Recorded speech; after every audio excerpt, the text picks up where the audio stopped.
Bom dia a todos, sejam bem-vindos. Eu sou Vanessa Coste e é com imenso prazer que damos início à 4ª edição do Prêmio Finanças Mais 2020.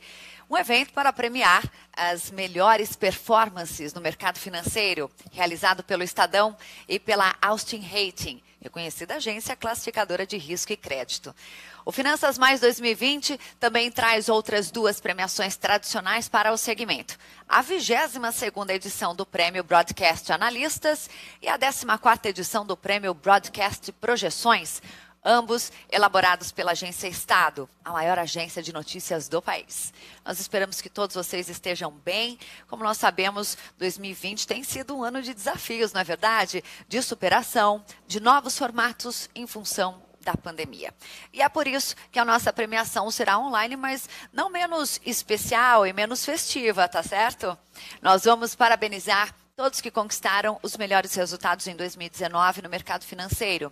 E nós também contaremos com a presença de Bruno Funchal, doutor em Economia pela FGV e diretor de programas na Secretaria Especial de Fazenda do Ministério da Economia. Desde julho deste ano, o Bruno Funchal ele ocupa o cargo de secretário do Tesouro Nacional do Ministério da Economia. Para mediar essa conversa, nós vamos contar com a presença do Fábio Alves, colunista do Broadcast, o Mailson da Nóbrega, ex-ministro da Fazenda e sócio da Tendências Consultoria. E também participará da mesa a colunista do Estadão, Eliane Cantanhede. Esta premiação está sendo transmitida ao vivo pelas mídias sociais do Estadão e pela home do portal Estadão. Então, fique com a gente. Vamos começar com a entrega dos prêmios do Finanças Mais 2020. Olha só, são 15 categorias de premiações e nós vamos anunciar os 3 primeiros colocados em cada uma delas. Sim, o nosso evento é virtual, mas todos que chegaram à primeira posição já receberam inclusive os seus troféus. Nós gostaríamos de agradecer ao apoio da Tendências Consultoria Integrada a este evento. Bom, começando então a nossa premiação aguardada, a primeira categoria é Bancos Atacado. Em terceiro lugar está Rabobank. Em segundo lugar ficou o Banco ABC Brasil. E o vencedor da categoria Bancos Atacado é BTG Pactual. Muito obrigada aqui ao senhor Roberto Salute, CEO do BTG Pactual, presente online nessa premiação. Muito obrigada, parabéns pela conquista. Na categoria Bancos Financiamento, em terceiro lugar, Paranabanco. Em segundo lugar, na categoria Bancos Financiamento, NBC Bank. E em primeiro lugar, Banco Inter, representado aqui pelo Marco Túlio Guimarães, diretor vice-presidente de produtos bancários do Inter. Muito obrigada pela presença e parabéns pelo prêmio. Dando continuidade ao Prêmio Finanças Mais 2020, na categoria Bancos, Grupos e Montadoras, o terceiro lugar vai para Cargill. Em segundo lugar, Volkswagen. E o vencedor da categoria é o Banco Carrefour. Nossos parabéns aqui a Rosiane Arraes, superintendente de marketing que representa aqui o Banco Carrefour. Parabéns já exibindo o seu troféu. Muito obrigada pela presença aqui conosco. Na categoria Bancos Middle Market, os premiados são, em terceiro lugar, Banco Original. Em segundo lugar, Banco Rendimento. E o vencedor da categoria Bancos Middle Market é BRP, aqui representado pelo Nelson Rocha Augusto, presidente da BRP. Parabéns, Nelson. Muito obrigada pela presença aqui conosco no nosso prêmio. Bom, eu gostaria de destacar para vocês que no dia 30 de outubro nós publicaremos um caderno especial com a cobertura toda do nosso evento, com reportagens especiais sobre o Prêmio Finanças Mais 2020, Broadcast Analistas e Broadcast Projeções. Então, fiquem atentos. E vocês também poderão rever a íntegra do nosso evento a qualquer momento. É só acessar www.medialabestadãoplay.com.br. Bom, dando prosseguimento, nós entramos agora na categoria Capitalização. Os nossos vencedores. Em terceiro colocado é Santander Capitalização. Em segundo lugar está Caixa Capitalização. E em primeiro lugar na categoria, Bradesco Capitalização. Parabéns, Jair Lacerda, diretor-gerente da Bradesco Vida e Previdência, presente aqui no Finanças Mais 2020 para representar o Bradesco. Parabéns e muito obrigada pela presença. Bom, lembrando a todos que logo mais, aqui no Finanças Mais 2020, nós contaremos com a presença do secretário do Tesouro Nacional, Bruno Funchal. Ele vai ser sabatinado pelo colunista do broadcast, Fábio Alves, pela jornalista do Estadão, Eliane Cantanhede, e por Maílson da Nóbrega, ex-ministro da Fazenda. Então, não percam, continuem com a gente. Dando continuidade à nossa premiação, chegamos à categoria Corretoras e Distribuidoras. E o terceiro lugar vai para Itaú CV. E o segundo lugar vai para Entrag DTVM. E o vencedor da categoria Corretoras e Distribuidoras é Itaú DTVM. E quem está aqui para representar a corretora é o Roberto Fonseca, exibindo o seu troféu. Roberto, superintendente da Itaú Corretora. Parabéns, Roberto, pelo prêmio. Muito obrigada por estar conosco. Bom, lembrando que os segundos e terceiros lugares da nossa premiação vão receber o certificado do Finanças Mais 2020. Bom, nós chegamos agora à categoria Financeiras. E os três colocados são: em terceiro lugar está Pefisa CFI. Já na segunda colocação, Crefisa CFI. E em primeiro lugar está Realize CFI, da Lojas Renner, representada aqui pelo Sandro Alexandre Almeida, que é o diretor de produtos e serviços financeiros da Realize CFI. Ô Sandro, o seu troféu já está a caminho, daqui a pouquinho estará em mãos, tá certo? Obrigada pela presença e parabéns pela conquista. Bom, a nossa próxima categoria do Prêmio Finanças Mais 2020 é Leasing. Nós vamos agora aos vencedores. São eles, em terceiro lugar, HP Financial. Em segundo lugar, Santander Leasing. E o vencedor da categoria é Bradesco Leasing.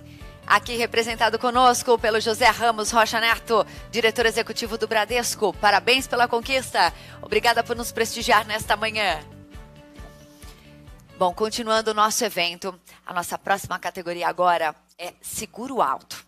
Em terceira posição no ranking está Porto Seguro. Em segundo lugar, Bradesco Alto RE. E em primeiríssimo lugar está Tóquio Marine, representada aqui pelo Marcelo Goldman, diretor executivo de produtos massificados da Tóquio Marine. Parabéns pela conquista, exibindo o seu troféu belíssimo aqui do Finanças Mais 2020. Muito obrigada por estar conosco. A nossa próxima categoria agora é Seguro Patrimonial. Vamos aos três primeiros colocados. Em terceiro lugar, Luiza Seg Seguros. Em segunda colocação está Exa Excel. E os nossos parabéns para a primeira colocada, Zurich Santander. E para representar a empresa está aqui o Marcelo Malanga, CEO da Zurich Santander. Parabéns, Marcelo, pela conquista. Obrigada pela presença.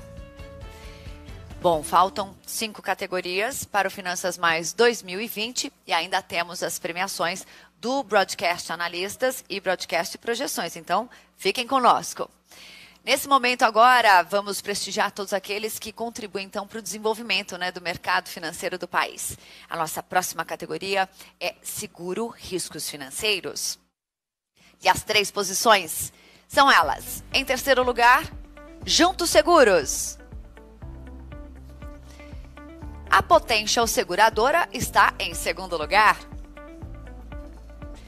E em primeiríssimo lugar está a Fairfax Brasil. E quem está aqui para representá-la é o Eduardo Cruz. O Eduardo, Head of Financial Lines da Fairfax Brasil. Parabéns, Eduardo, pela conquista. Muito obrigada pela sua presença.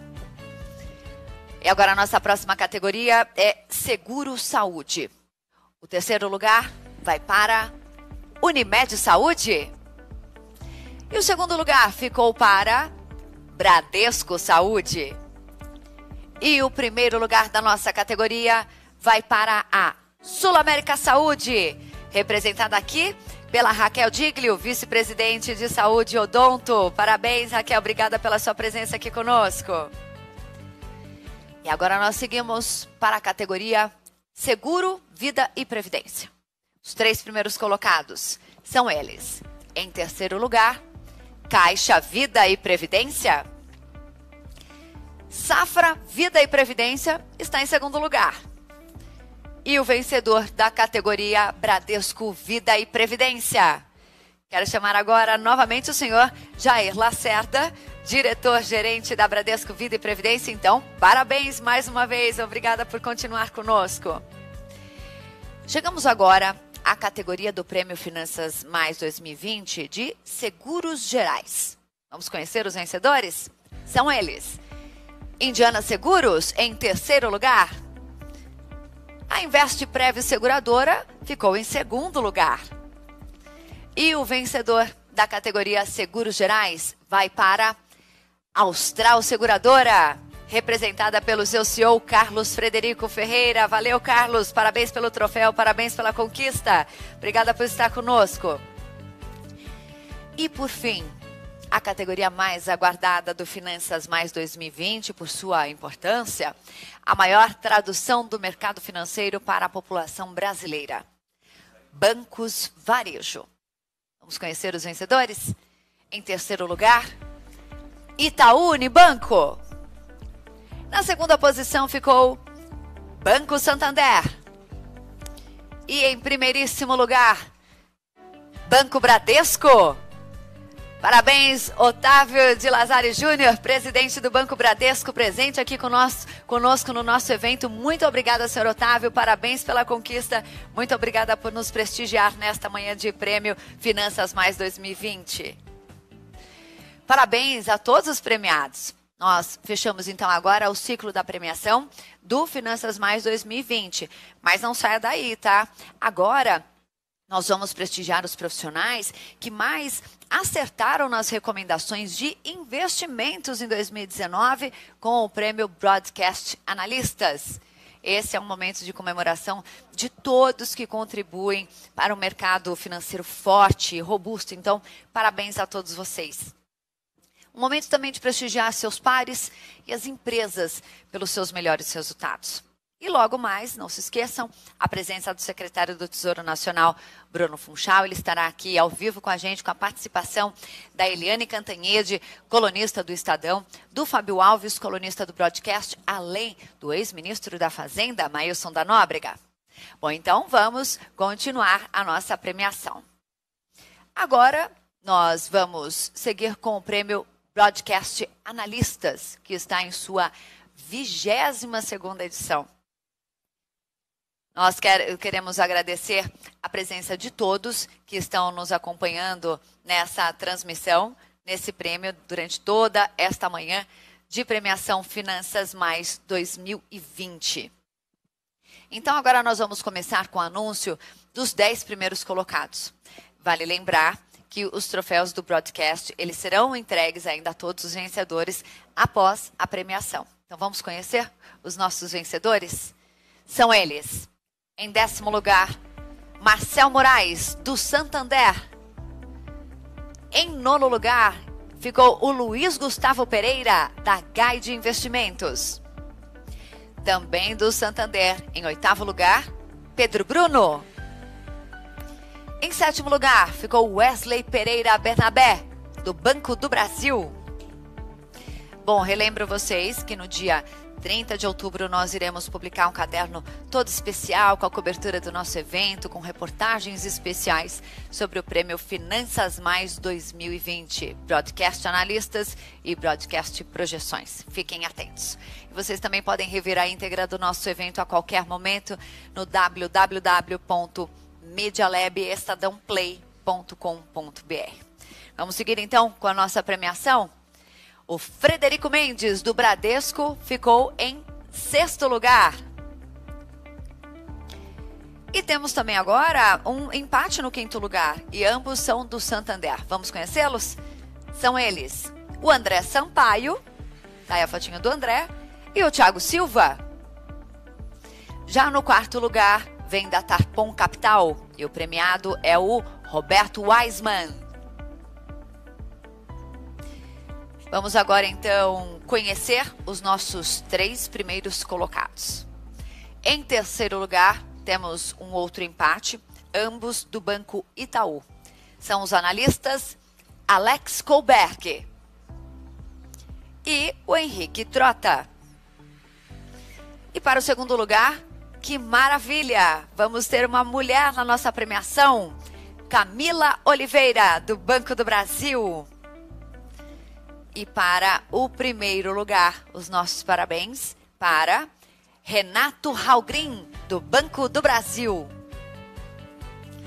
Parabéns aqui a todos os nossos premiados, presentes aqui conosco, nos prestigiando nesta manhã, desta 22ª edição do Prêmio Broadcast Analistas. Bom, agora nós vamos anunciar a corretora do ano. Lembrando que esse prêmio foi elaborado a partir das informações coletadas pela área de Market Data do Broadcast. Então, como que esse prêmio foi feito? Como que ele é composto? Foram avaliados relatórios de 111 analistas e 9 corretoras. Vamos ao prêmio da melhor corretora de 2019, que é Guide Investimentos. E para receber o prêmio, está aqui online conosco o Luiz Gustavo Pereira, que é sócio da Guide Investimentos. Parabéns pela conquista, muito obrigada por nos prestigiar nesta manhã de Prêmio Finanças Mais 2020. Bom, lembrando mais uma vez a todos os premiados do Broadcast Analistas que não se preocupem, tá? Os troféus já estão a caminho. Continuem aqui conosco na nossa transmissão do Finanças Mais 2020. Logo mais, como eu já disse há pouco, nós teremos a presença do Bruno Fuchal, secretário do Tesouro Nacional, e para sabatiná-lo, o ex-ministro da Fazenda, Maílson da Nóbrega, da Tendências Consultoria, a colunista do Estadão, a Eliane Cantanhede, e o Fábio Alves, colunista do Broadcast. Começamos então agora o anúncio dos vencedores do prêmio Broadcast Projeções, que reconhece as instituições que se destacaram nas estimativas de indicadores de 2019. Dentre as 38 instituições participantes, nós teremos 20 premiados. Então, os 10 primeiros colocados na categoria Top Geral, que avalia previsões para 7 indicadores da economia, e os 10 primeiros colocados na categoria Top Básico, que considera as previsões para a inflação, taxa Selic e também o dólar. Vamos então agora anunciar os 10 primeiros colocados de cada categoria. Na categoria Top Básico, em 10º lugar, LCA Consultores. Em 9º lugar, ficou a Caixa Econômica Federal. Já em 8º lugar, ficamos com MB Associados. E em 7º lugar, Mafra Investimentos. No 6º lugar da nossa colocação, da nossa premiação, está o Banco MUFG Brasil. Já no 5º lugar, temos a XP Gestão de Recursos. Bom, ressalto a vocês novamente que no dia 30 de outubro nós vamos publicar um caderno especial com a cobertura do nosso evento, com reportagens especiais sobre o Prêmio Finanças Mais 2020, Broadcast Analistas e Broadcast Projeções, então fiquem atentos. Vocês poderão rever a íntegra do nosso evento a qualquer momento no www.medialabestadãoplay.com.br. Vamos saber quem ficou no 4º lugar? Banco JP Morgan. E no 3º lugar, ficou o Santander Brasil. Em 2º lugar, Aviso em 2 Consultoria. E em 1º lugar, Santander Brasil Asset Management. Parabéns, Eduardo Jarra, economista-chefe do Santander Asset, pelo prêmio Broadcast Projeções. Parabéns pelo prêmio, obrigada por estar conosco nesta manhã. Lembrando que daqui a pouquinho nós teremos a presença em transmissão ao vivo do secretário do Tesouro Nacional, Bruno Funchal, com a interlocução de Mailson da Nóbrega, da Tendências Consultoria, e os colunistas Eliane Cantanhede, do Estadão, e também o Fábio Alves, do Broadcast. Vamos agora iniciar, então, o anúncio dos 10 primeiros colocados na categoria Top Geral. São eles: em 10º lugar, MB Associados. E em 9º lugar, Mafra Investimentos. Conhecendo agora o nosso 8º lugar, BBDTVM. Em 7º lugar, ficou a Caixa Econômica Federal. Em 6º, Aviso em 2 Consultoria. Vamos agora ao 5º lugar, que é o Banco MUFG Brasil. O nosso 4º lugar ficou para o Banco JP Morgan. Em 3º lugar, LCA Consultores. Revelando agora o nosso 2º lugar, Santander Brasil.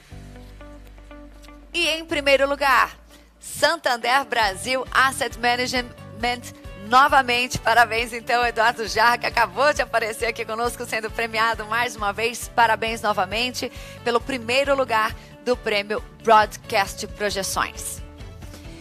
O prêmio Finanças Mais é uma realização do Broadcast do Estadão e da Austin Rating. Nós vamos agora dar início à nossa sabatina sobre as perspectivas no fronte fiscal. Estão aqui conosco para debater Bruno Funchal, secretário do Tesouro Nacional. O Bruno Funchal, ele é doutor em Economia pela FGV, com pós-doutorado pelo Instituto Nacional de Matemática Pura e Aplicada, INPA, professor titular da FUCAP Business School, e em 2017 e 2018, o Funchal ele foi secretário de Fazenda do Espírito Santo e um dos responsáveis pelo processo de ajuste das contas públicas. Estava no cargo quando o Estado foi o único que recebeu nota A do Tesouro Nacional. Já em 2019, ele foi convidado para o cargo de diretor de programas na Secretaria Especial de Fazenda do Ministério da Economia. E desde julho deste ano, ele ocupa o cargo de secretário do Tesouro Nacional no Ministério da Economia. Também estão conosco para mediar esta conversa o ex-ministro da Fazenda e sócio da Tendências Consultoria, Mailson da Nóbrega, e a colunista do Estadão, Eliane Cantanhede, e o colunista do Broadcast, Fábio Alves. Eu convido todos os premiados e convidados desta sala a mandarem perguntas pelo chat do nosso webinar para interagir com o nosso entrevistado. Eliane, todos os nossos convidados, bom dia, Eliane. Passo a palavra para você.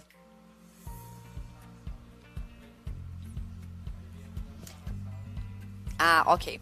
Bom, dos nossos desafios tecnológicos e da pandemia, já estamos aguardando o restabelecimento da conexão com a Eliane Cantanhede, que estará conosco dentro de instantes para fazer essa mediação do nosso convidado. Estávamos falando aqui há pouco sobre toda a sua trajetória de sucesso e a importância dele de estar conosco nesse momento do Finanças Mais 2020. Relembro a todos vocês que este nosso evento, essa nossa premiação, está sendo transmitida em todas as redes sociais do Estadão. No dia 30, vocês terão uma cobertura completa de tudo que aconteceu, dos premiados, com os nomes e todas as entidades premiadas durante esta nossa manhã do Finanças Mais 2020. E, claro, também poderão rever a nossa premiação, claro, com todos os homenageados, através do site do Lab, o medialabestadãoplay.com.br. Já estamos com tudo pronto para o nosso painel? Já temos a Eliane Cantanhede posicionada conosco? Bom, então vou reforçar mais uma vez aqui todo o currículo do nosso convidado.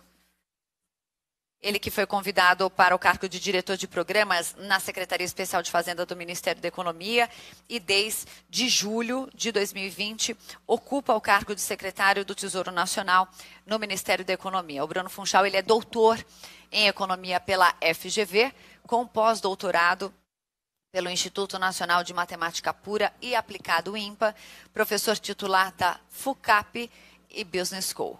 Em 2017 e 2018, Funchal foi secretário de Fazenda do Espírito Santo e um dos responsáveis pelo processo de ajuste das contas públicas. E ele que estava no cargo quando o Estado foi o único que recebeu nota A do Tesouro Nacional. Que conquista, não é mesmo? E em 2019... ele foi convidado para o cargo de diretor de programas na Secretaria Especial de Fazenda do Ministério da Economia. Desde julho de 2020, ocupa o cargo de secretário do Tesouro Nacional no Ministério da Economia. Já temos a Eliane Cantanhede posicionada para darmos início ao nosso painel. Eliane, passo a palavra a você. Oi, bom dia, doutor Funchal, bom dia, doutor Maílson, meu colega, meus participantes. Peço desculpa, mas essas coisas de home office e de tecnologia, deu um probleminha aqui, mas estamos a postos. Nós estamos aqui hoje para uma entrevista super importante, com a ajuda inclusive do Fábio Alves, que entende pra caramba do tema, com o doutor Bruno Funchal. Doutor Bruno, eu queria começar com uma pergunta bem genérica, porque o risco fiscal entrou no radar dos investidores, entrou no grande debate nacional. E a grande discussão é a dificuldade do Tesouro em refinanciar a dívida. A gente tem aí um vencimento muito curto, com grande quantidade de títulos vencendo no início de abril. E, enfim, doutor Funchal, doutor Bruno, como fazer? Bom dia, Eliane, bom dia a todos os participantes, Maílson, Fábio.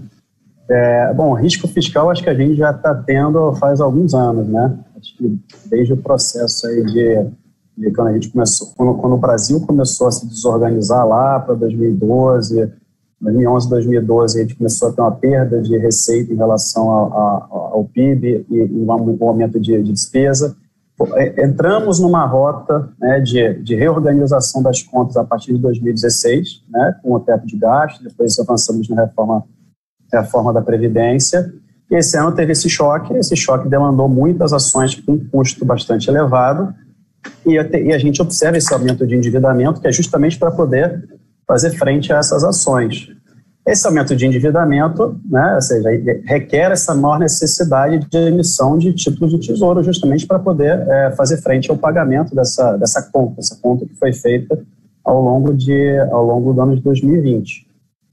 De emissões, ele tem aumentado, principalmente depois ali do mês de maio, junho, e essa crise, ela traz uma carga grande de incerteza, né? Então, essa peculiaridade, na verdade, tem duas grandes peculiaridades dessa crise, né? Um aumento de incerteza, né? Percepção de risco, né? De incerteza em relação dos agentes econômicos, mas com juros baixos. Então, assim, naturalmente, a gente acaba entrando nessa maior necessidade de financiar essa conta grande, né, com uma característica de incerteza no mercado, e aí, naturalmente, isso acaba se refletindo numa maior liquidez, mas por títulos curtos. Por outro lado, a gente também tem um ponto positivo, que é as taxas de juros mais baixas. Então, apesar da gente estar encurtando essa nossa maturidade, né, e, de fato, tem grandes vencimentos para o primeiro quadrimestre, a gente também está nos menores níveis de custo médio da nossa dívida. Tá? Agora, o Tesouro sempre procura fazer a sua política de emissões visando, é claro, manter um colchão de liquidez, tá? E se preparando, obviamente, para esses grandes vencimentos do primeiro quadrimestre. Então, seguindo a nossa estratégia, a gente chega no final, inclusive, do ano de 2020 preparado, né, já com caixa suficiente para poder pagar essa dívida no primeiro quadrimestre, por maior que ela seja. Nós estamos aumentando o volume de emissões justamente por causa disso. Doutor Maílson, por favor. Bom, em primeiro lugar, eu queria congratular com o secretário pela assunção do comando da Secretaria do Tesouro Nacional. Como ele deve saber, a STN é o caçula dos órgãos básicos do Ministério da Economia, e nos seus 34 anos granjeou uma reputação nacional e internacional muito forte. A STN é, pois, um grande êxito no setor público brasileiro. Mas feito esse registro, doutor Bruno, eu gostaria de assinalar essa questão do crescimento da relação dívida-PIB. Como todos sabem, essa relação está se aproximando de 100% em 2020. Em 2019 era de 76%, portanto, um salto de provavelmente mais de 20 pontos de percentagem. Quando fazemos uma comparação internacional, o FMI divulgou, algumas semanas atrás, suas projeções para a relação dívida-PIB dos chamados mercados emergentes, incluindo o Brasil. E essa relação ela passará de 53% para 62%. E, portanto, um salto de 9 pontos de percentagem, menos da metade do que acontece no Brasil. E, portanto, o Brasil emerge dessa pandemia como o mercado emergente em que a relação dívida-PIB é maior. Claro, nós estamos perdendo para Angola, que é mais do que 120% do PIB, mas eu diria, como mercados emergentes, o Brasil está nessa situação mais delicada. Eu tenho visto a resposta do governo, e Vossa Excelência deu isso de alguma forma agora aqui, é que nós estamos com um ambiente de taxa de juros mais baixa da história, isso é verdade, é melhor manejar uma dívida com taxa Selic de 2% do que com 14%, 25%, que era em 2016, mas é só para lembrar, todos sabem disso também, né? A taxa relevante para os próximos anos é a taxa a curva longa de juros, que é muito mais do que esses 2%, o que está forçando o Tesouro Nacional, corretamente, a meu ver, a não sancionar a demanda de prêmios que vem do mercado para títulos mais longos, recorrendo a títulos mais curtos. Isso é verdade, é correto no período curto. Está havendo um encurtamento do perfil da dívida, como mencionou a Eliane, e isso coloca o Brasil numa outra faixa de vulnerabilidade. Será necessário rolar a dívida mais vezes, uma mudança do ambiente nacional e internacional que implica aumento da taxa de juros, isso coloca o Tesouro em situação muito, muito difícil, né? Em resumo, eu diria que essa é a preocupação hoje dos mercados interno e externo, né? Por outro lado, as agências de rating, não sei se elas vão comprar a tese defendida pelo governo e por alguns economistas, que agora basta retornar às reformas e administrar um processo de estabilização dessa dívida. Eu diria que essa é uma estratégia que pode dar certo, mas ela tem riscos, né? E o risco seria de os investidores e as agências de rating não comprarem essa tese. Duas dessas agências já estão sinalizando suas preocupações com a questão fiscal.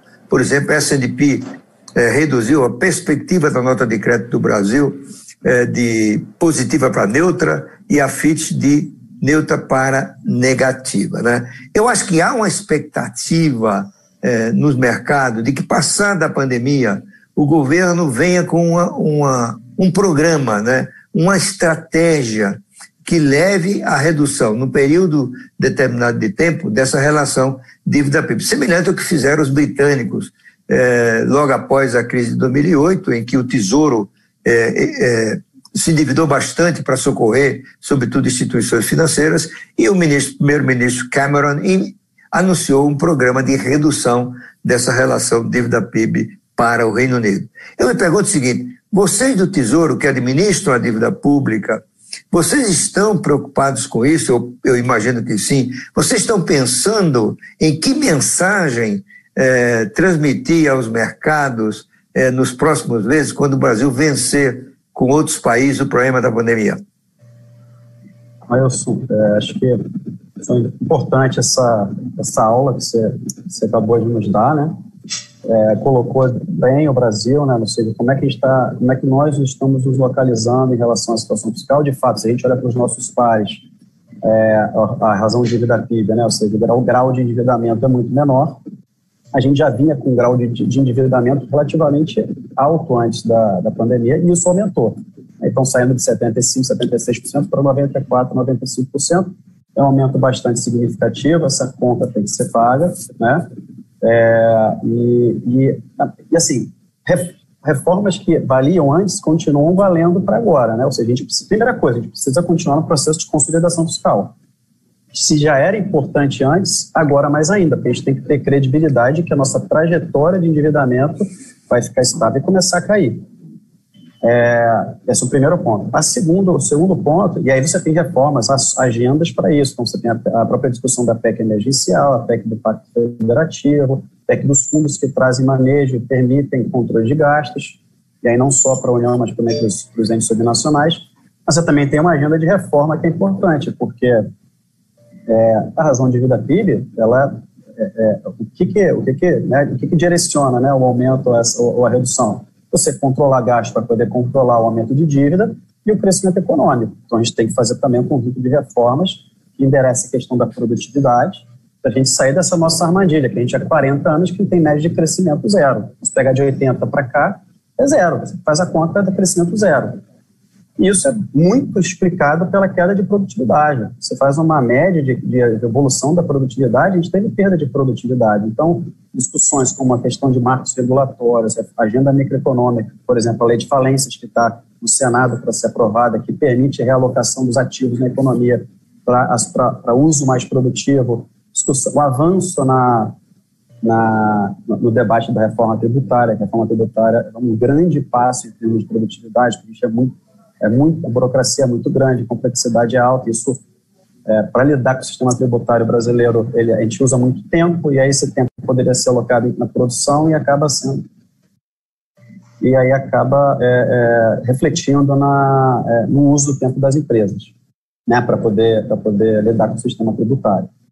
Então, assim, você tem essa agenda fiscal, a agenda de produtividade, e acho que estar com um período de juros baixos, nada mais é do que um período para a gente poder andar com essa agenda. Essa janela se fecha. Se a gente não andar, esse tempo depende de nós, né? Então, cabe a nós, né, como sociedade, discutir os temas e andar com essas pautas. À medida que a gente for, quanto mais rápido a gente conseguir endereçar essa agenda, não tenho dúvida que a gente vai entrar numa trajetória de sustentabilidade fiscal muito mais rápido, de volta de crescimento econômico, e aí a janela vai se expandir, ou seja, os juros vão continuar mais baixos por mais tempo, e aí a economia volta a crescer. Além disso, você também tem a agenda de privatizações, então você também tem uma parte patrimonial, né, ativos, né, que você tem baixa produtividade na economia, que podem ser vendidos e podem ser usados para abatimento de dívida.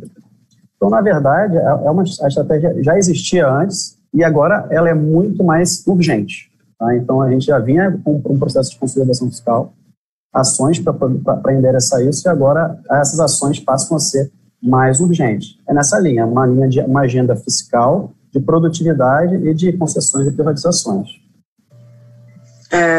Fábio, por favor. O senhor quer fazer uma pergunta, doutor Maílson? Não, eu queria só fazer um complemento, né? Realmente eu concordo com o que disse o secretário, né? As reformas continuam urgentes e necessárias, e o meu ponto é um ponto adicional, né? É que não é possível voltar para o ponto de partida inicial pré-pandemia, na minha avaliação, né? A Tendências tem alertado seus clientes nos últimos 3 meses sobre os riscos da deterioração fiscal, particularmente no campo da dívida, né? E, portanto, eu acho que o que os mercados vão demandar, né? Claro, o senhor não tem resposta para isso agora, mas é só para levantar esse ponto, né? Vão demandar algo mais, né? Porque o ponto de partida agora é outro. O ponto de partida não é mais de uma relação dívida-PIB de 76% do PIB, mas de 100% ou próximo disso, né? E ao lado disso, as preocupações com relação o como viabilizar o programa Renda Cidadã, né? Isso tem causado muita preocupação, né? Eu acho que não tem saída para esse programa que não a proposta inicial do Ministério da Economia, né? Que é apoiada, eu diria, por 10 em cada 10 economistas que estudam essa questão dos gastos sociais no Brasil, né? E sobretudo das transferências de renda nos segmentos menos favorecidos, não é que não tem saída a não ser eliminar ou reduzir substancialmente programas menos eficazes do ponto de vista social. Os candidatos óbvios, como a gente sabe, são o abono salarial, o salário família e o seguro defeso, né? Então, eu acho que essa é uma preocupação adicional, né? O assunto está adiado para depois das eleições, mas o tempo que resta para uma definição vai ser muito pequeno, porque o segundo turno das eleições municipais vão se dar no início de dezembro. E o Congresso entra em recesso na última semana de dezembro. Eu não vejo como aprovar um conjunto de medidas que envolvem reforma constitucional nesse período tão curto de tempo. Portanto, só para registrar, essa é uma outra preocupação que nós da Tendências temos quanto aos efeitos de uma decisão sobre o renda cidadã na relação dívida-PIB e na expectativa, né, de gestão do risco fiscal a partir de 2021. Doutor Bruno. Maílson, você tem razão, assim, o que pode ser feito adicional, né? E, assim, uma parte disso, sim, é claro, a primeira coisa é não retroceder, né? Não fragilizar regras fiscais que a gente tinha pré-pandemia, por exemplo, teto de gasto. Então, acho que hoje o grande debate é isso, explicar e mostrar a importância dessa regra fiscal, qual o impacto positivo que já teve, qual o impacto disso nos juros, no crescimento econômico, geração de emprego, e o que aconteceria se não tivesse. Então, acho que a primeira coisa é isso, é sedimentar a relevância do controle de gasto. Para além disso, você tocou num ponto importante, melhorar a qualidade do gasto, e aí para poder pagar essa dívida, né, ou seja, para começar a pagar essa dívida que aumentou muito, a gente tem que avançar no debate dos gastos tributários, né? Então, o gasto tributário é a ferramenta que vai permitir a gente, né, o Brasil voltar a ter um superávit primário mais rápido do que simplesmente seguindo a regra do teto de gasto. Então, esse é um ponto que pode avançar, inclusive pode ser discutido dentro da reforma tributária, tá? Então, é um ponto que é importante, precisa ser discutido, e é um elemento adicional que permite, né, a volta de um superávit primário, isso junto com o crescimento econômico, né, ou seja, endereçando reformas que permitam o Brasil, né, crescer mais rápido, mais cedo, permitam que a gente volte a fazer superávit primário o quanto antes. Então, só para vocês terem uma ideia, o superávit primário médio, ou seja, considerando o período de 2021 até 2030, o superávit primário médio que a gente precisa fazer é de 1,2% do PIB para ter uma dívida a nível pré-pandemia. Tá? Então, assim, esse é o tamanho do esforço que a gente vai precisar fazer. Basicamente, é sair de um déficit de 2,5%, 3% que está projetado para o ano que vem, um superávit lá próximo de 2030 de 2,5%, 3%, para voltar a ter um nível de dívida pré-pandemia. É duro, o esforço é grande, mas o diagnóstico já está claro. E aí depende de nós avançar com as reformas. Fábio, por favor. Bom dia a todos. Eu queria falar sobre o colchão de liquidez do Tesouro. Bruno, você falou que até o fim do ano o Tesouro tem caixa suficiente para fazer frente ao vencimento, né, de 643 bilhões de reais entre janeiro e abril. Mas segundo matérias ontem publicadas pelo Broadcast, a equipe econômica já negocia com o BNDES uma devolução antecipada de 100 bilhões de reais e também há especulações de nova transferência de lucros cambiais do Banco Central, né, além daquela autorizada de 325 bilhões de reais. Inclusive, o Tesouro, na época, tinha pedido um repasse maior do Banco Central de 445 bilhões de reais. Então, eu tenho duas perguntas. O que você pode dizer sobre essa devolução antecipada de 100 bilhões de reais do BNDES e de uma nova transferência de lucro cambial do Banco Central? E a outra pergunta então, se você acha que tem caixa suficiente para fazer frente a esse volume pesado de vencimentos de títulos públicos no primeiro quadrimestre do ano que vem, então não é necessário uma nova transferência do Banco Central ou essa devolução antecipada de 100 bilhões do BNDES?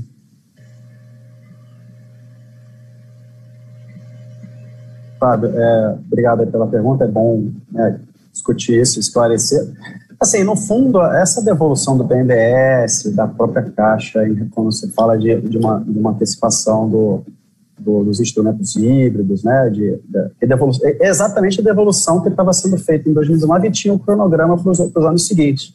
Então, em 2020 foi um ano atípico e ficou suspensa essas devoluções, né? Então, o que é mais que normal. Por quê? Porque a gente depende muito do sistema bancário até para viabilizar o programa de liquidez para as empresas, para viabilizar a Caixa fez um trabalho excelente para poder colocar de pé o programa do auxílio emergencial. Então, assim, os bancos tiveram, o sistema financeiro teve um papel muito importante né, na solução, né, de como lidar com essa crise, né, nos instrumentos de como lidar com essa crise. Mas em 2021, retornamos à normalidade. E aí retornamos ao cronograma de devoluções. A gente não, assim, quanto que vai ser devolvido, qual tempo, é claro que a gente quer que seja no início do ano, né, nos primeiros 3 meses do ano. Agora, quanto vai ser? Provavelmente 100 bilhões, esse número foi exatamente o de 2019. Tá? Então, é um número razoável? Vamos discutir com o BNDES. Tem que ver questões de liquidez de banco, governança, mas é algo que está, sim, nas nossas prioridades de discussão para o início do ano que vem, ajuda. Nosso colchão de liquidez, ele era muito, muito robusto, né? Permitir pagar 6, 7 meses de rolagem de dívida. É claro que como aumentou muito o volume de endividamento, e você tem grandes torres de vencimento, a gente chega no final do ano ainda com uma situação confortável para poder pagar os primeiros 4 meses, mas é sempre bom reforçar o colchão. Acho que esse é o primeiro ponto. Por questões nos dar mais flexibilidade na gestão da dívida, isso é importante. Em relação à transferência do Banco Central, teve a discussão, acho que foi em agosto, né, final de agosto, né? E ali ficou aberta uma janela para uma nova transferência, se necessário. Então, a gente vai reavaliar, se necessário, se configurarem as condições, de fato, dessa necessidade. É previsto em lei, abriu-se esse espaço no voto do CMN, do Conselho Monetário Nacional, e eu acho que pode ser discutido. Então, é uma possibilidade, mas acho que vamos esperar e aguardar ao seu tempo, ver de fato essa necessidade no ano que vem. Doutor Bruno, eu queria voltar à questão que o doutor Maílson colocou sobre o programa social, porque você tem um evidente embate entre a área política do governo, entre a área econômica, e com o presidente Jair Bolsonaro dando sinais claros de que ele tem um lado nessa disputa. É preciso um programa social, a gente tem uma grave crise social, a gente tem uma grave crise de emprego, e o presidente, dentro disso, faz questão de ter um Bolsa Família para chamar de seu. E ele vem rejeitando sucessivamente as propostas que saem da área econômica. Quais são as suas propostas? O que o senhor vê como possibilidade para financiar o que é uma necessidade social e é uma exigência política do presidente da República? Eliane, eu acho que é nosso papel aprender com o nosso próprio processo histórico e com as evidências internacionais, né? Então, o nosso papel aqui é justamente passar isso para os agentes políticos, para o presidente, para os deputados, para os senadores, e assim, estimular a discussão. Acho que o mais importante é estimular a discussão, porque você também tem a visão política, né, do que é e do que não é viável. Então, não adianta a gente também fazer uma proposta e não ser viável politicamente e não andar. Mas, assim, quando eu falo da visão histórica, a gente está chegando numa situação, né, ou seja, a gente está com o Brasil está numa situação fiscal bastante difícil, porque você teve um aumento de endividamento. A gente fez um programa que foi necessário nesse período de pandemia, que foi o auxílio emergencial, que é um programa caro, né, e isso foi um dos elementos. E esse programa tem um custo, aumentou a dívida, e esse custo vai ter que ser pago por nós, né, pelo Tesouro, e o Tesouro é a soma dos nossos bolsos. Então, o Tesouro somos todos nós, e nós temos que pagar essa conta. E aí, quando a gente olha os caminhos, né, ou seja, faz sentido estender, ou seja, fazer um novo programa, né, ou seja, ampliar o Bolsa Família. a classe política falou assim, olha, esse é um ponto importante que precisa ser discutido. E qual é a forma de financiamento? E se a gente olha para o nosso passado, todo e qualquer aumento de gastos, se você observa a trajetória dos gastos, por exemplo, década de 80, você teve aumento de gasto, né, de forma normal e crescente. Década de 90, década de 2000. Então, assim, só para vocês terem uma ideia, o crescimento médio da década de 90 dos gastos por ano era 5% em termos reais, ou seja, 5% por ano acima da inflação. Nos anos 2000, 5% acima da inflação, até 2016. De 2016 para frente foi 1,1, 1,2 o crescimento acima da inflação, então você teve um controle de gasto. Isso teve impacto muito significativo nos juros.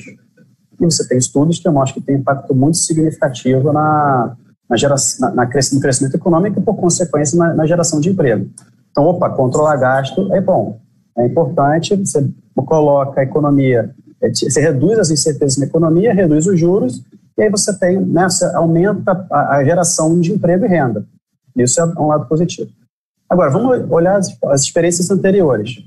Década de 80, qual foi o financiamento qual foi a forma de financiamento das despesas? Inflação. Qual é o impacto? Impacto negativo, principalmente para os mais pobres, né? Imposto inflacionário. Década de 90, aumento de imposto. Aumento de imposto, a gente aumentou muito o imposto. O Brasil tem uma carga tributária muito alta, muito acima da média dos nossos pares. E a gente sabe que isso é uma amarra para crescimento econômico. Tá? Então, você tem diversas evidências internacionais que mostram que ajuste, se for financiar pelo lado da receita, impacta negativamente no crescimento. E depois, a última experiência nossa, que foi para sair da crise de 2008, foi pagar com a dívida. E a nossa dívida cresceu de 50% do PIB para 75% do PIB. E isso fez com que os juros aumentassem para 14,25% e com a inflação alta.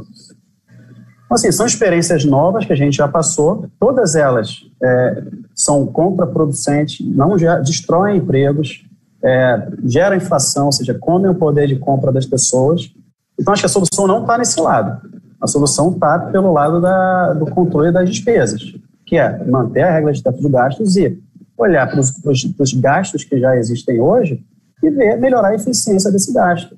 Então, se tem um programa que não está funcionando como a gente gostaria que ele funcionasse, por que não melhorar a eficiência desse programa e remanejar recursos nesse sentido? Então, acho que agora a gente está no momento de dar um passo à frente. A gente deu um passo importante no controle de gastos a partir do teto de gasto. Agora a gente tem que dar um segundo passo mais importante, que é discutir a qualidade do gasto. Então, para mim, a solução, qual programa vai reduzir, é avaliar os programas e ver, aí com o Congresso, numa discussão política, aonde avançar, qual deles redesenhar ou qual programa cortar para financiar um que é, em tese, mais importante, porque é esse que a gente está discutindo no momento e, de fato, todo mundo diz que é importante discutir esse programa. Então, se temos prioridades, é olhar o gasto que temos hoje e remanejar e direcionar para a nossa nova prioridade. Uhum. Agora, doutor Bruno, essa é a ideia original do Ministério da Economia, né? E é o que o ministro Paulo Guedes vem falando dentro do ambiente do Ministério da Economia. Quer dizer, repetir a fórmula do Bolsa Família do ex-presidente Lula. Pegou os programas sociais do Fernando Henrique, fez um pacote desses programas e gerou o Bolsa Família. Seria repetir essa fórmula agora do Bolsa Família para o Bolsa Família, digamos assim, do presidente Bolsonaro. Mas quando se fala em mexer no seguro-defesa, quando se fala em mexer no abono salarial, por exemplo, o presidente Bolsonaro já disse que não vai tirar dos paupérrimos para dar para os pobres. Então, como convencer, primeiro? E segundo, tem viabilidade política fazer isso no governo Bolsonaro? Eu acho que isso tudo acaba sendo uma discussão, né? Uma grande discussão e um aprofundamento desse debate. Então, a gente tem um retorno. Vocês estão me escutando bem? Estamos. Então, assim, eu acho que passa muito pelo aprofundamento do debate, né? Então, assim, por exemplo, o próprio teto de gastos, né? Você tinha uma grande discussão, né? Porque travava o crescimento de despesa que eram importantes, mas acho que cada vez mais a gente tem conseguido mostrar justamente a relevância de manter uma regra, né, que traga previsibilidade, credibilidade, e porque isso reflete em juros e é bom para a economia, geração de emprego e renda. Eu acho que é muito na mesma linha, né? Então, quando a gente está discutindo programas, né, qualquer um desses que já foram falados, defesa, bom salarial, acho que faz parte do debate. Por exemplo, o abono ele foi discutido na reforma da Previdência, né? Ele até passou, uma proposta de reformulação do abono estava na reforma da Previdência, passou na Câmara e não passou no Senado. Teve um avanço no debate naquela época, ou seja, era um redesenho do abono que melhoraria a focalização e reduziria o volume de recursos necessários para a manutenção desse programa, ou seja, abriria algum espaço para realocação. Então, acho que esse tipo de debate é importante ser feito, acho que é importante também ter essa visão dos políticos do que é viável e não é, mas agora, eu acho que a viabilidade, ela muda com o tempo. Por exemplo, a reforma da Previdência. Quando as lideranças começam a discutir com a população os prós e os contras e começa a sedimentar na sociedade essa importância, a gente avança na direção correta. Eu acho que o nosso papel agora é justamente isso, só que a gente tem que fazer esse debate da reforma igual que aconteceu com a reforma da Previdência, fazer com um novo programa social, com a consolidação fiscal, para que a população entenda e aí a gente consiga, os políticos, num bom debate político, tomar a melhor decisão possível. Nosso papel é mostrar quais são os caminhos e alertar para as consequências. Fábio, secretário, posso falar, Eliane? Pode sim. Pode fazer a sua pergunta, doutor Maílson. Tá bom. O secretário, você colocou há pouco tempo a questão da reforma tributária. E nós todos estamos de acordo que, do ponto de vista da expansão da capacidade de crescer a economia nos próximos anos, a reforma tributária é de todas as que estão em discussão a mais importante, porque ela vai pôr fim ao caos, ao manicômio, digamos assim, em que se transformou a tributação do consumo no Brasil. Você conhece isso muito bem como ex-secretário da Fazenda, do Espírito Santo, não é?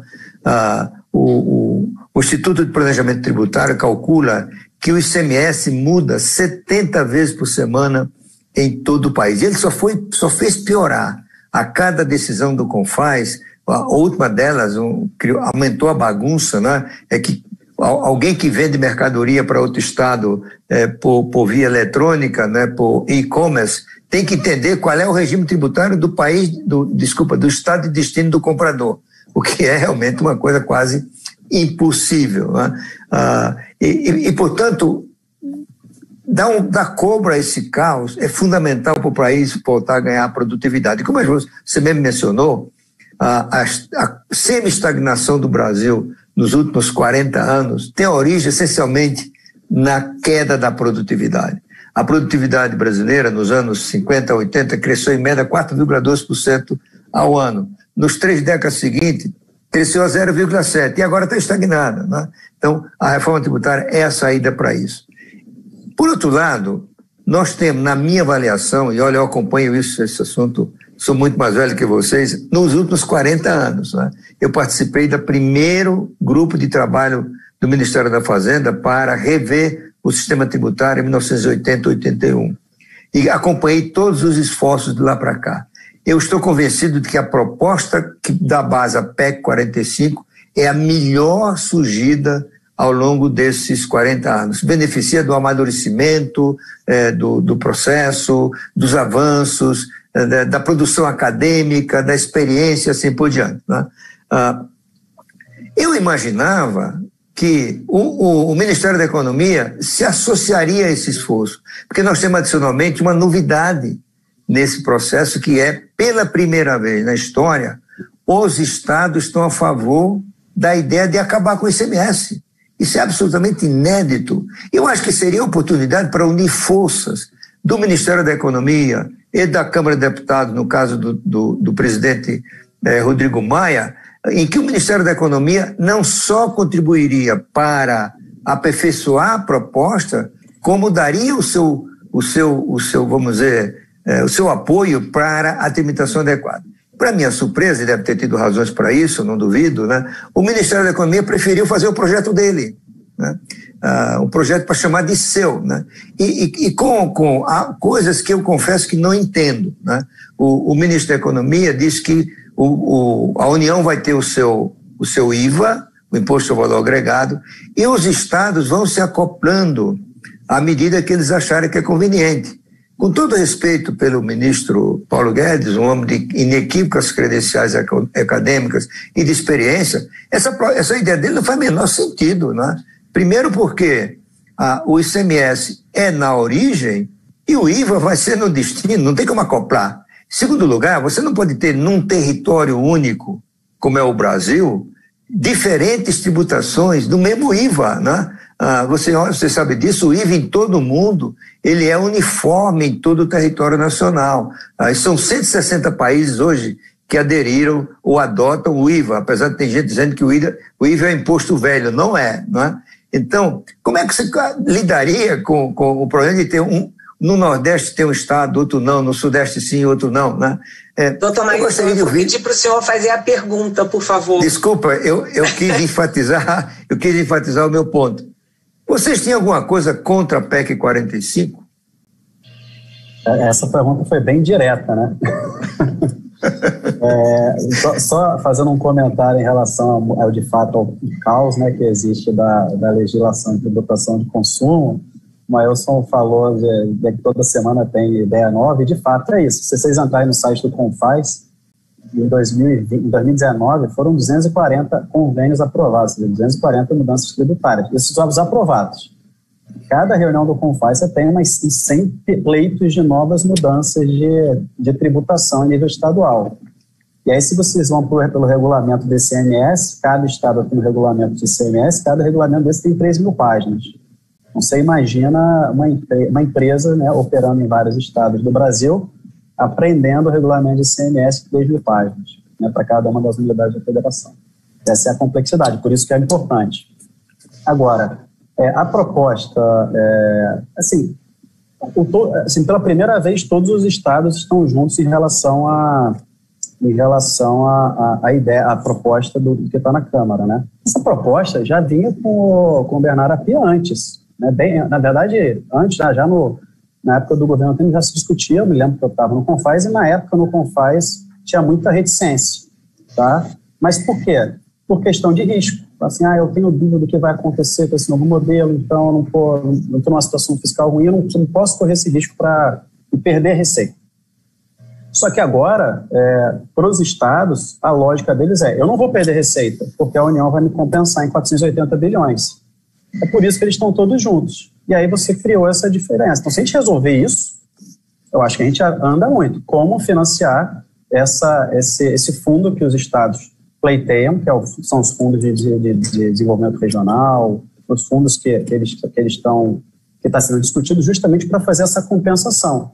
Então, para os estados, se eles forem compensados, é claro que eles vão estar todos de mãos dadas. Mas a União fazer uma compensação para os próximos anos de 480, 450, 500 bilhões de reais, a gente já está numa situação fiscal extremamente frágil. Tá? Então, a gente não tem espaço para fazer esse tipo de compensação. Por isso que surge a lógica de vamos andar na direção correta, que é da simplificação, e fazer por fase. Então, vamos simplificar os impostos federais. Eu acho que acaba sendo mais simples de evoluir politicamente, porque hoje a gente tem uma divergência, como financiar essa compensação. Aí, a divergência está exatamente nesse ponto. Se a gente encontrar, e aí passo para os acadêmicos, para os profissionais de mercado, se a gente encontrar um modelo que não gere essa oneração para a União e que reduz a percepção de risco dos estados, se a gente encontrar um modelo para isso, eu acho que anda bastante esse projeto. Caso contrário, eu acho que ainda vai ter alguma dificuldade. E por isso essa proposta de andar na simplificação dos tributos federais. Fábio, por favor.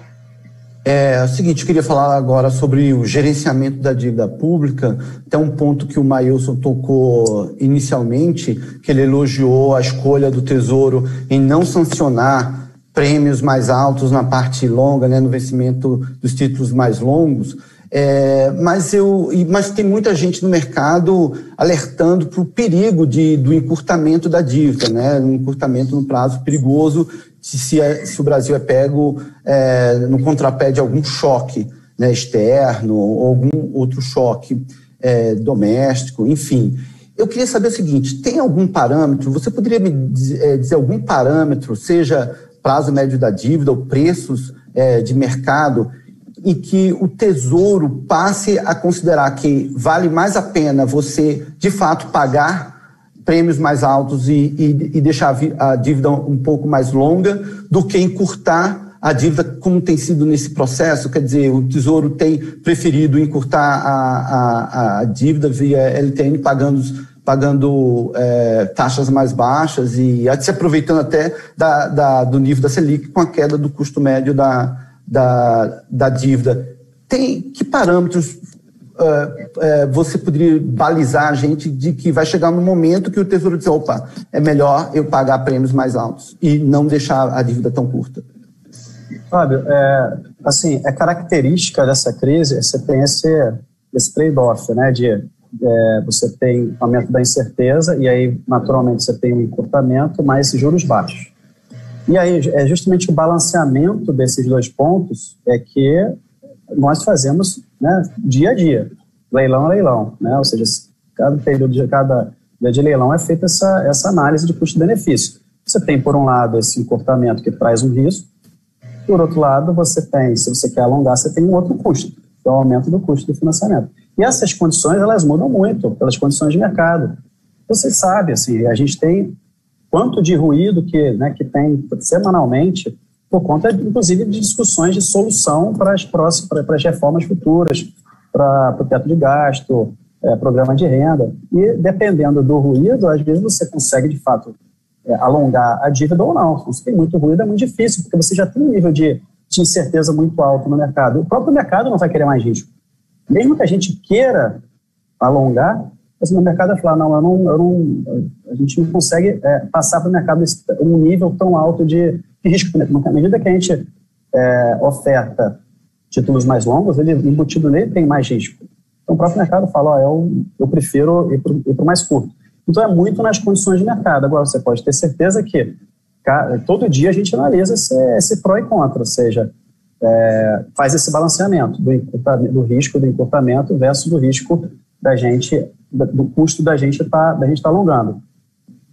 Qual foram as últimas ações que permitem ter um pouco mais de liberdade? Foi a ação conjunta com o Banco Central, que o Banco Central vai reduzir a rolagem de compromissadas, compromissada com o cupom, e a gente criou um novo ponto de LFT, ou seja, uma nova LFT um pouco mais curta, e uma ETNB mais curta, que inclusive teve leilão ontem, e foi um leilão muito bom. Tá? Então, são alternativas. Mas o que resolve mesmo? Ou seja, o que permite a gente alongar a dívida e manter o prêmio baixo? Só tem uma coisa, andar com as reformas. Só andando com as reformas que tragam credibilidade, previsibilidade, é que a gente consegue andar ou seja, alongar a dívida com prêmios mais baixos. Então, já que o senhor trouxe novamente a questão das reformas, eu tenho uma pergunta. Deixa eu só fazer uma pergunta em cima disso e depois eu te passo a palavra, Fábio. Uma pergunta bem direta, bem objetiva sobre a reforma administrativa. O senhor é a favor de que a reforma administrativa atinja os atuais funcionários públicos ou não?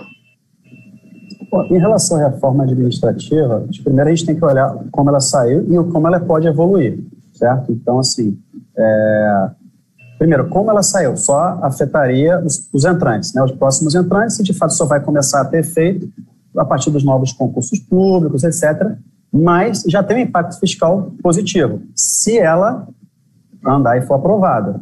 Por quê? Porque a trajetória da despesa vai mudar. 300 bilhões de reais, de um orçamento de $1,5 trilhão, 300 bilhões de reais é despesa de pessoal. Com uma reforma administrativa, esse tipo de gasto no futuro, não para hoje, não no curto prazo, mas no médio e longo prazo, ele vai ser mais controlado. Tá? Então, acho que esse tem um efeito positivo hoje, andando com a reforma, tá? Da forma que está. Agora, podemos avançar? É claro que hoje a gente precisa de uma modernização. Eu acredito que sim, que atingir é modernizar o serviço público hoje. Tá? É trazer os incentivos corretos. Hoje, os incentivos, os instrumentos para uma melhora de produtividade são escassos. Nós não temos tantos instrumentos assim. A gente precisa modernizar para aumentar a produtividade do setor público hoje. Agora, como também foi falado pelo próprio presidente, o Rodrigo Maia, é uma nova briga. Né? E aí vai para a questão da viabilidade. Será que a gente quer avançar, aumentar o escopo da proposta, mas diminuir a chance de ter isso aprovado, ou vamos andar com o que está sendo proposto, evoluir até onde dá, pela avaliação política, e aumentar a chance ou seja, caminhar na direção correta com a probabilidade maior de ser aprovado. Eu acho que esse feeling, esse balanceamento aí tem que ser feito pelos agentes políticos. Agora, que a gente deveria modernizar o máximo possível a administração pública, sim, e isso para mim é, claro, um aumento de produtividade, premiar os bons servidores. Quando você traz esse tipo de instrumento, se aumenta muito a participação, o engajamento do servidor público, e isso reflete em produtividade do setor público. Pelo que eu entendi, o senhor é a favor de a reforma atingir os atuais funcionários? Depende, né?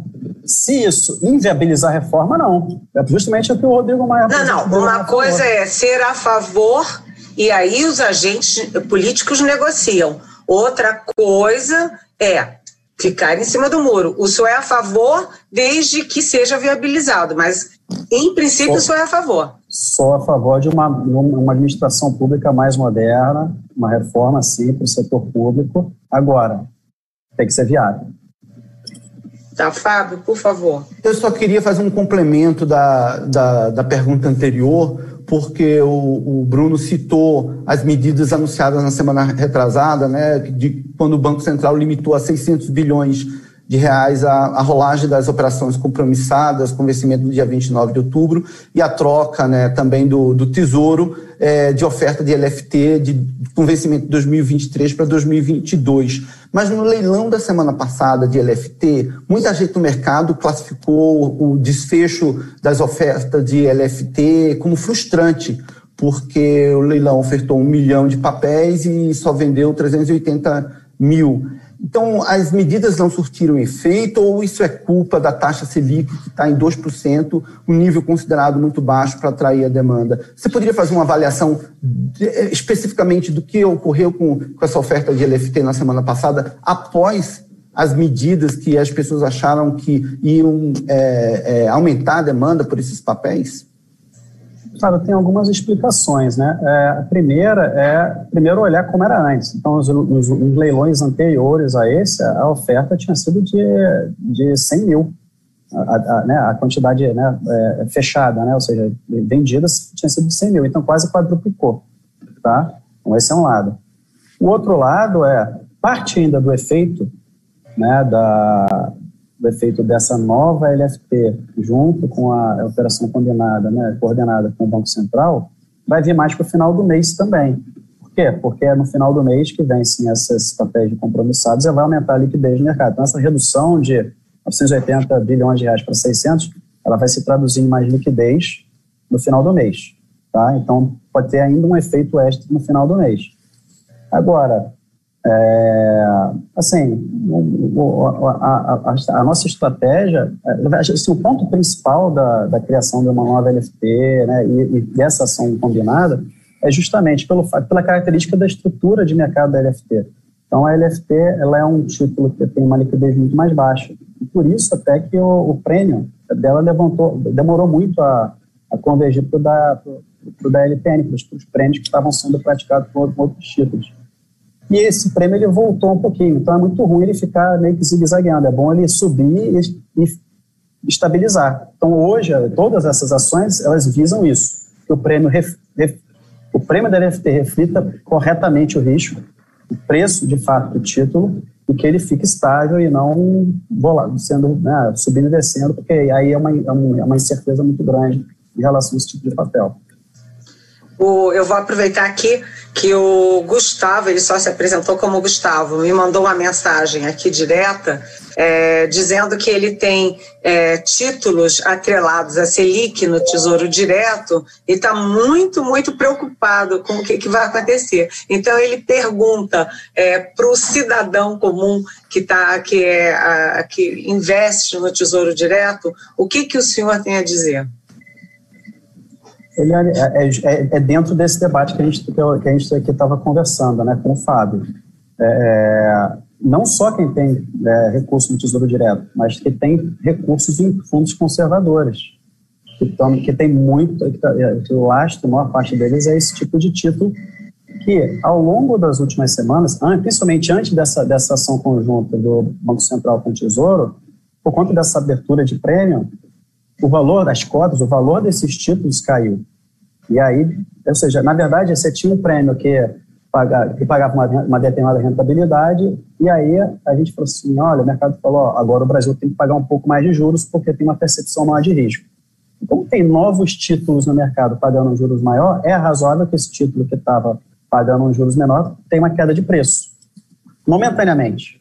Então foi isso que aconteceu, e a ação do Tesouro com o Banco Central é justamente para poder lidar com essa situação. O nosso trabalho é para quê? Para que isso se estabilize e que não haja novas perdas. Então, se o prêmio da LFT subindo e estabilizando, a gente não vai voltar a ver esse tipo de perdas no futuro. Agora, se ele ficar subindo e descendo, ele vai ter ganho-perda, e isso é muito ruim para a percepção dos pequenos investidores ou para os investidores de fundos conservadores, entendeu? Aí toda vez, olha, tem um retorno positivo. Aí, opa, agora tive perda no fundo. Poxa, mas o meu fundo é conservador? Mas é justamente por isso. É uma reprecificação por conta da percepção de risco. A gente espera que isso se normalize. O problema é ter paciência, né, secretário? Secretária Helena Maílson. Sim, Maílson. Vai. Secretária, me permita voltar ao tema da reforma tributária, especificamente a PEC 45. Pelo que eu percebi, a objeção básica do Ministério da Economia de respeito ao fundo reivindicado pelos estados. Eu percebo esse fundo não como compensação, mas como dotar os estados de instrumento para atrair investimento. E a gente sabe que no mundo inteiro os estados, os países usam isso. A discussão é se deve fazer por incentivo fiscal ou por dotações no orçamento da União, ou do Estado, né? Me parece que a ideia é essa, você ter um fundo que permita aos estados continuarem a atrair investimentos. Você tem vários exemplos desse no mundo. Os estados americanos manejam fundos com esse objetivo, e pelo que eu ouvi outro dia do economista Bernard Api, que coordenou o trabalho que resultou na PEC 45, né, foi a base da PEC 45, ele acha que isso pode ser feito dentro do própria arrecadação do futuro IVA. Não é necessariamente uma dotação da União para os estados. Eu acho que seria producente se, em vez de ser simplesmente contra o princípio ao fundo reivindicado pelos estados, né, e o Ministério da Economia se dispusesse a conversar, negociar. Eu acho que você tem uma experiência provavelmente única na equipe, que é o de ter sido secretário da Fazenda de um estado que foi muito bem sucedido no trabalho de atração e investimento. Por que não se faz isso, uma negociação, uma conversa com os estados e com os próprios membros da Comissão Mista do Congresso Nacional que examina a PEC 45? Isso não, na verdade, conversa já tem, sim, tem há alguns meses que está sendo discutido como viabilizar o fundo, mas o problema é que ainda não teve ainda uma convergência de entendimento, tá? Por exemplo, de onde é que saiu esses 450, 480 bilhões de reais? Justamente da conta de quanto os estados hoje gastam, né, com os incentivos fiscais, e aí eles não iriam gastar com um novo sistema tributário, eles seriam dotados desse recurso por esse fundo, e aí com o fundo esse fundo seria usado para poder dar o subsídio ou fazer a política de atração de investimento. A lógica é essa. Então, se pegar a LDO de todos os estados, inclusive no boletim que o Tesouro divulgou em agosto, que é o Boletim dos Subnacionais, foi isso. Na LDO, se você pega as LDOs dos estados, 90 bilhões de reais foram concedidos em incentivos fiscais. A maior parte deles, crédito presumido e redução de base de cálculo. Agora, você falou bem, se a gente conseguir evoluir para colocar esse fundo sendo alimentado dentro do próprio sistema, que não saia da União, eu acho que é possível evoluir. As conversas têm sido feitas semanalmente, o secretário Tostes tem liderado essa conversa com todos os secretários de Fazenda, então, assim, está em andamento, tá? Não tá, a gente já tem conversa faz alguns meses, mas é isso, agora é construindo soluções em cima desse projeto, tá? Mas conversas tem, bastante reunião. Bom saber disso. Fábio, por favor. Olha só, na realidade, agora eu tenho uma curiosidade, uma pergunta de leigo, desculpa se for, secretário, se for muito básico, mas a curiosidade bateu o seguinte, se não acontecer a votação do orçamento de 2021 até dezembro, né, como é que fica a execução do Tesouro em janeiro? O Tesouro não vai poder gastar um centavo se o orçamento não for votado até dezembro? Desculpa se for muito básico, mas é curiosidade. Não, muito básico. Na verdade, a gente estava tendo uma reunião outro dia que levantaram essa pergunta. Eu acho que a necessidade de gastar vai ter que votar pelo menos a LDO, né? A PLDO. Mas não tem nem comissão mista instalada, né? Assim, não tão, acho que não gasta, né? Difícil. Então, acho que o incentivo é ter para poder fazer frente aos gastos. Não tem então, não tem essa previsão. E como é que fica, então, a execução do Tesouro em janeiro? Tem que votar, não tem jeito, tem que votar. Eu sei, a gente estava discutindo isso aqui ontem, inclusive. Não sei te responder como é que vai ficar. Doutor Bruno, quando a gente fala em investimentos, a gente vê no cenário um foco novo que a gente não estava acostumado. A gente sempre tratou o meio ambiente, e o governo Bolsonaro trata claramente o meio ambiente como uma questão de ONG, de esquerda, de igrejas, uma coisa quase lúdica. E você tem no cenário internacional agora a entrada muito forte do meio ambiente como fator de desenvolvimento, como fator de integração, enfim.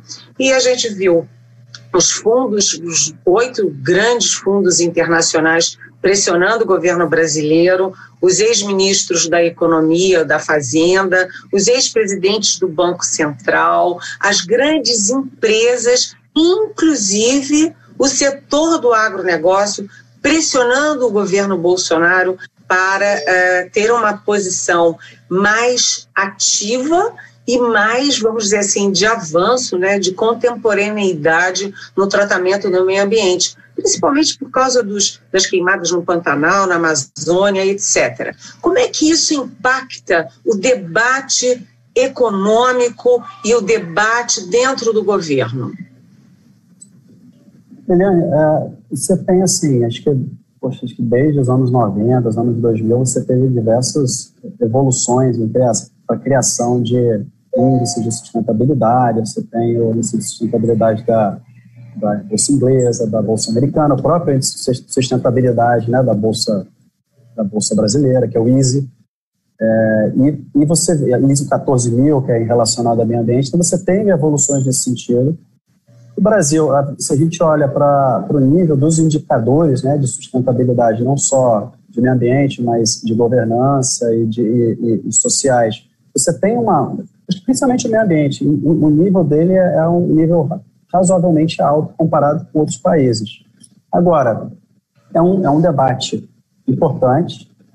Se a gente conversa com investidores estrangeiros, principalmente, talvez o debate, né, é uma das perguntas que né, vem de forma recorrente, né, sendo feita, ou seja, como lidar com essa questão do meio ambiente. É um ponto importante ser discutido, precisa ser maturado, sim. Tá? Acho que o Banco Central tem feito algumas ações importantes, o próprio BNDES também tem feito ações importantes nesse sentido. Agora, acho que o próprio general Mourão, né, quando entrou também nesse tema, trouxe já um direcionamento de prioridade, acaba sendo uma das prioridades evoluir na direção correta. Qual que acaba sendo o reflexo? Né? O reflexo, positivamente, se né, tivermos um projeto claro, né, de evoluir na direção correta nesse tema, é um dos elementos que acaba atraindo investidores estrangeiros, sem dúvida nenhuma. Tá? Então, perguntas frequentes internacionais andam muito nessa linha. É a parte fiscal e a parte de meio ambiente. Hoje, né, detentores da dívida pública, a maior parte é residente. São menos de 9% mais ou menos que é estrangeiro. Então, assim, em termos de redução de demanda dos nossos títulos por causa disso, eu acho que a gente não é tão sensível. Mas é sempre bom abrir novos mercados. Então, é bom evoluir nessa direção, no debate e nas soluções para esse tipo de problemas que a gente tem. Doutor Maílson, por favor. Secretário, nessa linha, você sabe que a sigla ESG ou ESG, que tem a ver com meio ambiente, social e governança, é uma característica crescente em todo o mundo. E as próprias empresas brasileiras, eu conheço algumas, que elegeram esse tema como fundamental para a sua estratégia de crescer, né? De ter acesso a mercado de capitais, ter acesso à exportação e assim por diante. A mim me preocupa o fato de que dentro do governo federal, e não é o caso do Ministério da Economia, o pessoal não está entendendo isso, está achando que essa pressão de investidor tem por trás objetivos comerciais, objetivos estratégicos de países, e não tem nada a ver uma coisa com a outra, né? Esses fundos administram recursos de pessoas físicas e jurídicas que se conscientizam crescentemente da necessidade de preservar o ambiente, o meio ambiente, né? E, portanto, eles estão defendendo nem interesse de produtor francês ou de outro concorrente brasileiro no agronegócio, eles estão defendendo o seu próprio negócio. Porque se eles não fizerem pressão para que o governo trate adequadamente as questões ambientais, eles vão perder os clientes. Porque os clientes exigem que os administradores de seus recursos prestem atenção a isso de maneira muito séria. Por isso que eu acho que o Ministério da Economia tem um papel interno do governo de esclarecer esse ponto, né? Não é baixar a cabeça para investidor, é levar em conta uma realidade, né? A consciência crescente no mundo da necessidade de preservação ambiental. Doutor Bruno, gostaria de acrescentar alguma coisa? Não, quero sim. Você tem sim evidências, muitas evidências de inclusive quando começou o movimento, né, do ESG, né, dessa responsabilidade social, de governança e de meio ambiente. Você tem muita evidência positiva, sim, da capacidade de captação, pelo lado das empresas, né, de captação de recursos e taxas de retorno para acionistas mais baixas, justamente porque você acaba olhando essa questão da sustentabilidade, de forma geral, né, em termos de governança, são métricas de sustentabilidade. Isso acaba se traduzindo, sim, para uma maior atratividade. Então, acho que é importante ter uma política bem definida que seja claro o comprometimento e a entrega de resultados, que tem impactos positivos. Fábio, por favor. Bruno, com tantos riscos no cenário fiscal à frente, né, o orçamento de 2021, a definição do financiamento do Renda Cidadã, se vai respeitar ou não o teto, tem havido muito barulho no mercado com especulações de prorrogação de auxílio emergencial, enfim, e isso tem dificultado a vida do Tesouro no financiamento da dívida. Eu quero te perguntar o seguinte: se a gente tiver alguma surpresa negativa, alguma piora na percepção do investidor em relação ao cenário fiscal, o Tesouro pode lançar mão de estratégias além da emissão de dívida nova ou de uso do seu caixa, medidas não ortodoxas como criar uma demanda cativa compulsória para os títulos públicos, por exemplo, forçando fundos, seguradoras e outros tipos de investidores a manter um percentual mínimo de títulos públicos na carteira? Essa é uma medida que não está hoje no nosso radar. Tá? Nosso radar hoje é olhar para esse vencimento, né? Ou seja, fazer uma política de emissão, né, para fazer frente a esses vencimentos, voltar à discussão da devolução dos bancos públicos e se aprofundar no debate para avançar nas reformas. Avançando nas reformas, acho que a gente acaba endereçando a solução, tanto em termos de prêmio quanto em termos de alongamento. Mas hoje esse ponto de outras medidas, fora essas, não está ainda em discussão. Eu espero que nunca venha a ter... Desculpa. Pois não, espero que nunca venha entrar no radar do Ministério da Economia se der, sabe? Porque ela foi adotada no passado e não deu certo. É uma intervenção que pode ter repercussões muito graves para o futuro do mercado de capitais no Brasil. Bom saber que vocês não estão cogitando isso, mas eu gostaria que jamais cogitassem. Doutor Bruno, eu queria entrar também um pouco na questão externa, porque você tem uma pandemia, portanto, você tem uma crise econômica global, uma crise social global, quer dizer, e o mundo é globalizado, não dá para fugir a isso. E a política externa do presidente Bolsonaro foi uma política externa muito beligerante desde o início, contra parceiros tradicionais do Brasil, como Alemanha, Noruega, França, aqui Chile, Argentina, e a gente viu sucessivas caneladas, até do filho do presidente da República, do então ministro da Educação, contra a China, que é o nosso maior parceiro comercial. Né? Agora, o acordo União Europeia Mercosul está fazendo água, né? Há muitas dificuldades de aprovação nos parlamentos dos países e o Brasil está muito excessivamente pendurado numa única fonte, numa única referência, numa única grande parceria, que é com não apenas os Estados Unidos, mas diretamente o governo Donald Trump, que corre riscos na eleição de 3 de novembro, daqui a pouquinho. Né? O senhor não vê um risco nessa situação que já é tão difícil de atração de investimentos, enfim, esse momento tão difícil da humanidade, o Brasil está pendurado num governo que pode perder a eleição? Isso não é preocupante? Assim, se a gente olha a nossa pauta de exportação, né, nossas relações comerciais, né, China primeiro, Europa, depois Estados Unidos, a Argentina tinha um volume significativo até recentemente, mas por conta das questões econômicas da própria Argentina, isso foi reduzindo a participação.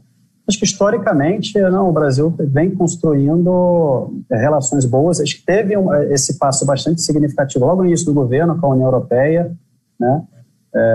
Muito em função dessa nova ordem internacional, principalmente na Europa, por conta da saída da Inglaterra, da União Europeia. E a gente tem uma agenda muito clara, né, de abertura comercial. Né? Então, se a gente tem uma agenda clara de abertura comercial, é diversificação dessas parcerias, né? E aumento do volume de transações. Ou seja, além dessa abertura comercial ser importante para trazer tecnologia e ajudar na modernização do país, né, de produtividade, também aumenta a possibilidade, né, de fato aumentar o nosso volume de comércio, e essa diversificação é importante. Acho que esse é um ponto, acho que focando em termos comerciais. Agora, você também tem toda uma discussão geopolítica, né, ou seja, qual o país que nós, né, devemos nos alinhar em relação a posicionamentos políticos, que aí é uma outra discussão. Em relação à pauta comercial, acredito que tem que diversificar o máximo possível e tentar viabilizar, por exemplo, o acordo da União Europeia, ver o que precisa ser feito, porque é um acordo que é extremamente importante, e construir outros acordos nessa mesma linha. Tá? Então, economicamente falando, é importante para a nossa economia em termos de modernização, em termos de produtividade, mas também em termos de aumento na escala do volume de negócios. Bem, Infelizmente, nós chegamos, já até estamos estourando um pouquinho o nosso tempo, mas é porque o debate foi muito importante. Eu queria agradecer muito o Dr. Bruno Funchal, secretário do Tesouro, por ter abrilhantado nossa cerimônia de entrega de prêmios. Queria agradecer ao Dr. Maílson, meu querido amigo de muito tempo, meu colega Fábio Alves e a todos os participantes. E queria dar a palavra para o Dr. Bruno Funchal para fazer vamos dizer assim, um pronunciamento final rápido, uma despedida, Dr. Bruno.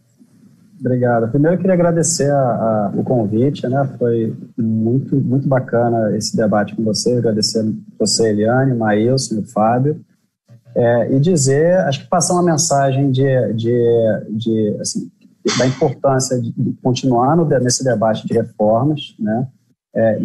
Mas assim, é uma fala até de otimismo, porque